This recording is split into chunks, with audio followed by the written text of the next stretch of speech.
ಇದೇ ವಿಚಾರಕ್ಕೆ ಸಂಬಂಧಪಟ್ಟಂತೆ ಎಚ್.ಡಿ. ಕುಮಾರಸ್ವಾಮಿ ಅವರು ಕೂಡ ಮಾತನಾಡಿದ್ದಾರೆ. ಚಾಮುಂಡೇಶ್ವರಿ ಹಿಂದೂಗಳ ಆಸ್ತಿಯಲ್ಲ, ಡಿ.ಕೆ. ಶಿವಕುಮಾರ್ ಅವರ ಮಾತು. ಡಿಕೆಶಿ ಹೇಳಿಕೆಗೆ ಕುಮಾರಸ್ವಾಮಿ ಅವರು ವಾಗ್ದಾಳಿಯನ್ನು ನಡೆಸಿದ್ದಾರೆ. ಇಂತಹ ಉದ್ದಟತನದ ಹೇಳಿಕೆಯನ್ನು ಕೊಡೋದು ಬೇಡ ಅಂತ ಹೇಳಿದ್ದಾರೆ.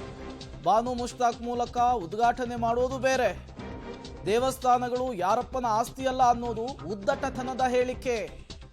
ಇದನ್ನ ಅವರೇ ಅನುಭವಿಸ್ತಾರೆ ಅಂತ ಹೇಳಿ ಎಚ್.ಡಿ. ಕುಮಾರಸ್ವಾಮಿ ಅವರು ಡಿ.ಕೆ. ಶಿವಕುಮಾರ್ ಅವರ ವಿವಾದಾತ್ಮಕ ಹೇಳಿಕೆಗೆ ಕಿಡಿಕಾರಿದ್ದು ಹೀಗೆ.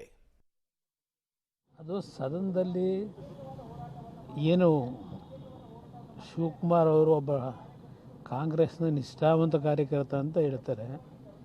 ಅವರು ತಮಾಷೆಗೂ ಹೇಳ್ತಕ್ಕಂಥದ್ದು ಆ ಕಾಂಗ್ರೆಸ್ ನಾಯಕರುಗಳು ಒಪ್ಪಲ್ಲ. ಅದರ ಪ್ರತಿಫಲವೇ ಇವತ್ತು ಕ್ಷಮೆ ಕೇಳ್ತಕ್ಕಂಥ ಒಂದು ಸನ್ನಿವೇಶ ಉದ್ಭವ ಆಗಿದೆ.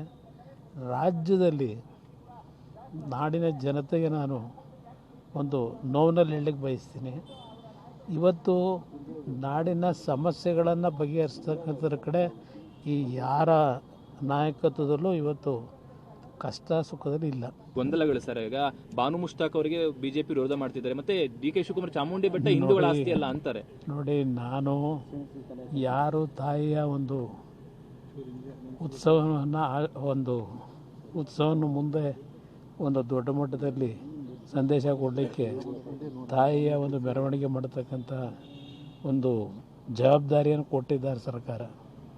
ಅದಕ್ಕೆ ನನ್ನ ತಕರಾರೇನಿಲ್ಲ. ನನ್ನ ತಕರಾರಂತೂ ಇಲ್ಲ. ಚಾಮುಂಡೇಶ್ವರಿ ಹಿಂದೂಗಳ ಆಸ್ತಿ ಅಲ್ಲ, ಅದು ಆ ಉದ್ದಟತನ ಇದೆಯಲ್ಲ, ಉದ್ದಟತನ ಬೇಡ.